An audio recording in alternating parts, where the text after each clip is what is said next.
Good morning. সকলে ভালো আছো তো?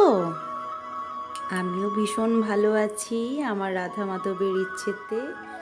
যারা যেখান থেকে আমার ভিডিওটি দেখছেন, আশা করছি তারা সবাই খুব খুব খুব ভালো আছেন, সুস্থ আছেন, আনন্দে আছেন। আমার সকালটা শুরু হয় ভগবানের অর্চনা দিয়ে। তার পুজো করেই আমার সকাল শুরু হয় এবং শেষও হয় ভগবানের কাছেই আমার সময়টা পার করে। এরপর চলে আসি আমি আমার বাড়িতে যে মাছের অ্যাকোরিয়ামগুলো আছে তাদেরকে খাবার দেওয়ার জন্য, সেই মাছগুলোকে খাবার দেওয়ার জন্য। ছেলে বাড়িতে থাকলে এগুলো আমাকে একটুও দেখতে হয় না, কিন্তু কলেজ গেলে সব কিছুর দায়িত্ব তার মাকে দিয়ে যায়। মানে এতটাই দায়িত্ব দিয়ে যায়, মা আজকে কিন্তু আমার এই মাছটার বাচ্চা হবে, তুমি সব মাছগুলোকে আলাদা করে তুলে নেবে। মা আজকে এই খাবার দেওয়া হয়েছিল, কালকে এই খাবার চলবে, তুমি কিন্তু দিয়ে দেবে। সব কিছুর দায়িত্ব সেরে তারপরে তো সংসারের নিজস্ব দায়িত্ব আছে, রান্না বান্নাতে চলে আসি। তো যাই হোক, আমার ছেলে নিজের পরিশ্রমে নিজের ইচ্ছে মতো করে কি সুন্দর অ্যাকোরিয়ামটাকে গুছিয়েছে, তাই না? বেশ সুন্দর লাগে কিন্তু এখানটাতে আসলে কিন্তু মাছের এই সব কার্যকলাপ দেখতে দেখতে বেশ মন ভরে যায়। তো যাই হোক, চলে গিয়েছিলাম একটু নার্সারি, হ্যাঁ, আরও কিছু গাছ নিয়ে আসার জন্য। তো যেগুলো চেয়েছিলাম সেই সব গাছগুলো ছিল না, তো সেই কারণের জন্য দু একখানা গাছ নিয়ে পরে বাড়ি চলে এসেছিলাম। ভীষণ গরম পড়েছে, তো গরমের মধ্যে এই যে গাঁদাগুলো দেখছেন আছে, এগুলো প্রায় আর কি মানে জীর্ণ শীর্ণই।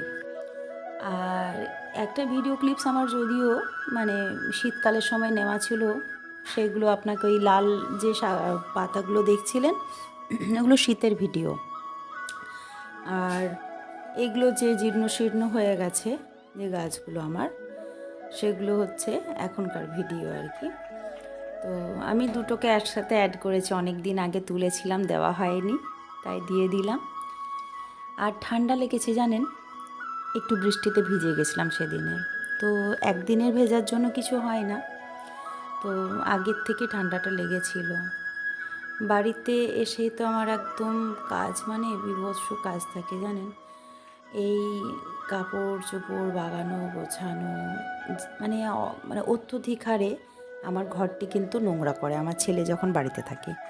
যখন ছেলে বাড়িতে থাকে না তখন এতখানি নোংরা হয় না, ও একটু নিজেই এলোমেলো টাইপের আর কি। তো সেইভাবেই আর কি দিন চলে যাচ্ছে, জীবনটা এভাবেই কাটাতে হবে জেনে।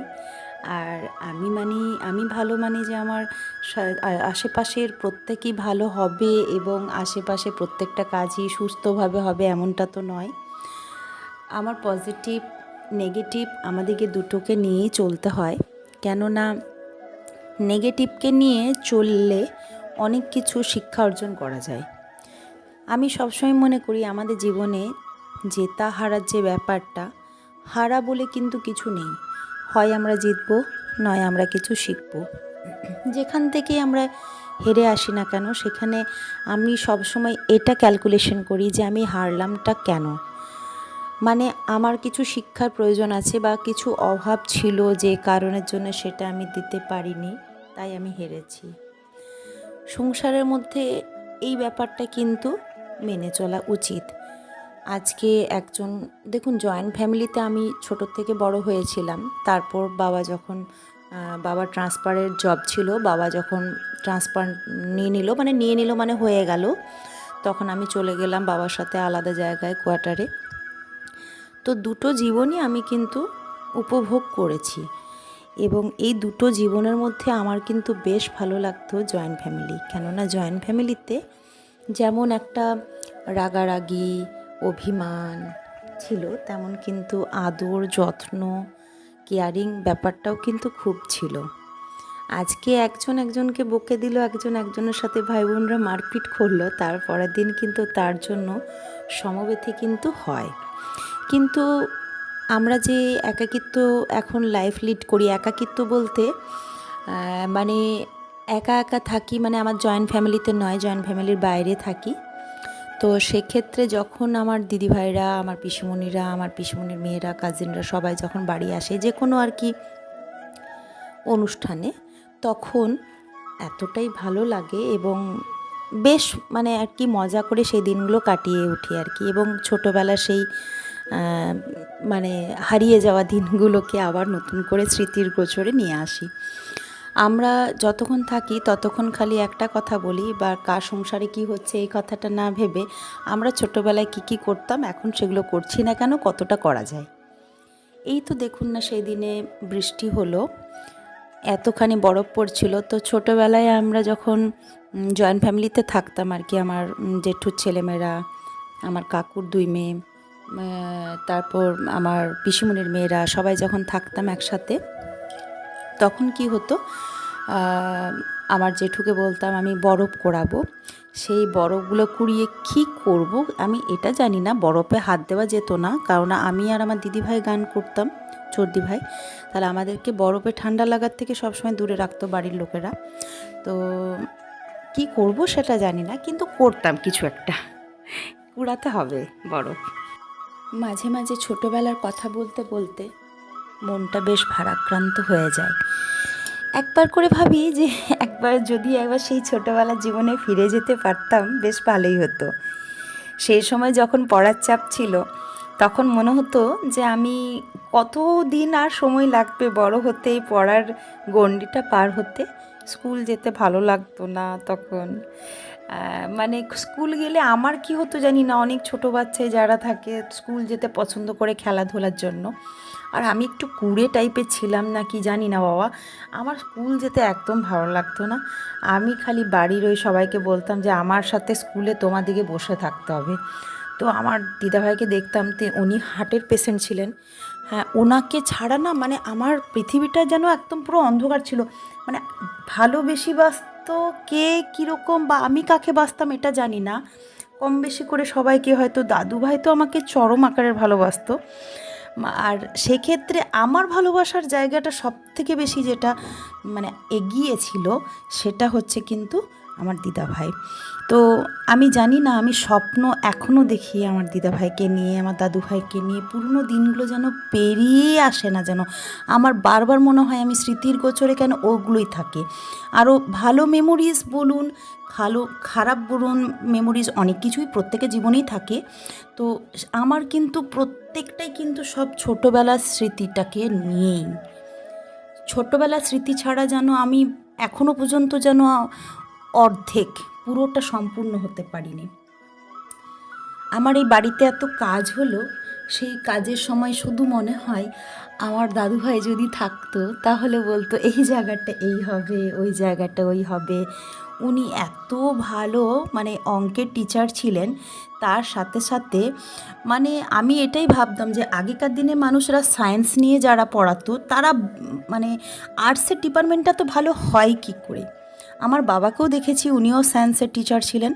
টিচার বলতে উনি তো সার্ভিস করতেন অন্য SC/ST কর্পোরেশনের, ফিল্ড অফিসার ছিলেন, কিন্তু উনি মানে তখনকার দিনে আমি জানি না কিভাবে বলতো, নাকি শুনেছি আর কি, এটা আমার শোনা কথা, যে 7 নাম্বার চাকরি ছেড়ে 8 নাম্বার চাকরি করছে, যেহেতু দূরে পোস্টিং ছিল বলে আমার দাদুভাই করতে দেয়নি। তো আমার বাবার যেটা বলছিলাম, আমার বাবাও কিন্তু সায়েন্সের লোক ছিলেন, কিন্তু তারপরেও এত ভালো বাংলা, এত ভালো মানে গ্রামার বোঝাতো, বাংলার ব্যাকরণ, মানে আমি কিন্তু পড়িনি, বাবার কাছে ভীষণ ভয় করতো।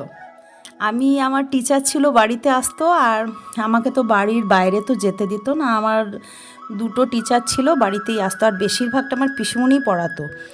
আর আমার ছেলের ক্ষেত্রেও তাই, একদম প্রাথমিকটা পিসিমণি পড়িয়েছে, একদম জুনিয়র সেকশনটা। তারপর ওই যখন ক্লাস 1-2 উঠলো, তখন থেকে আমি পড়াতাম। আর একটা বাড়িতে একজন টিচার ছিল ওর, সেটা ক্লাস 2-এ দিয়ে, হ্যাঁ 2 কি 3-তে দিয়েছিলাম, এখন মনে নেই।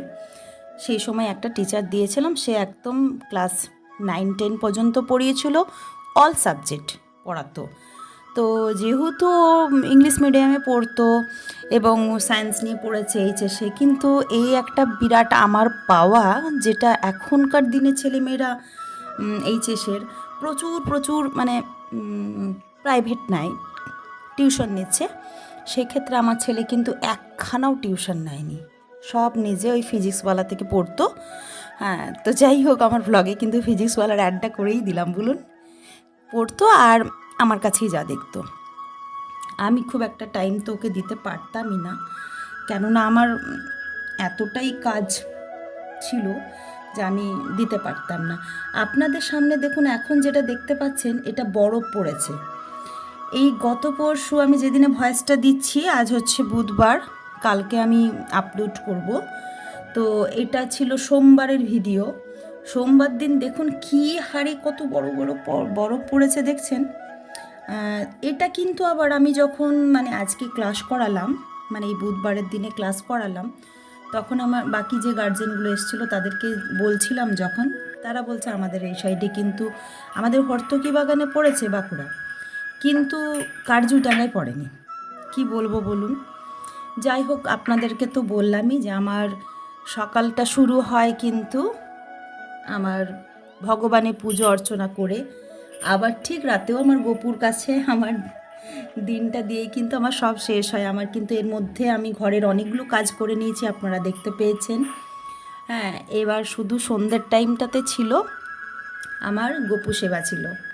তারপর সবাইকে শয়ন দিয়ে একদম একটু পরে দিয়ে দেবো, কারণ এই তো খাবার দিলাম, তার ঠিক মোটামুটি আধা ঘন্টা পর তাকে শুইয়ে দিয়ে পরে আমার এখানে কিন্তু গোপুর কাজ শেষ হয়ে যাবে। এবার নিজেদের খাওয়া দাওয়া, উপরে ছেলেগুলো খাবার টাবার দেওয়া থাকে, ব্যাস। আর যেদিনটাতে আমার মানে ছুটির ডেট থাকে, সোম মঙ্গলবার, আমি ওই দুটো দিনই ভিডিও করে রাখতে পারি আর কি, তাছাড়া করে রাখতে পারি না। যাই হোক, আপনাদের এই পর্যন্ত ব্লগটা কেমন লাগলো অবশ্যই কমেন্ট করে কিন্তু জানাবেন। সবাই খুব খুব খুব ভালো থাকুন, সুস্থ থাকুন, আনন্দে থাকুন। আমার ভিডিওর ভালো এবং মন্দ দিক দুটোই অবশ্যই জানাবেন। আর আপনাদের সাথে তো আমার গল্প চলতেই থাকছে, আবারও হবে। আপনাদের সাথে গল্প আমার কখনোই বন্ধ হবে না, চলতেই থাকবে। অনেক অনেক গল্প হবে, আগে আগে অনেক বলবো, ছোটোবেলার গল্প, এখনের জীবন নিয়ে গল্প। যাই হোক, আপনারা খুব ভালো থাকুন, সুস্থ থাকুন।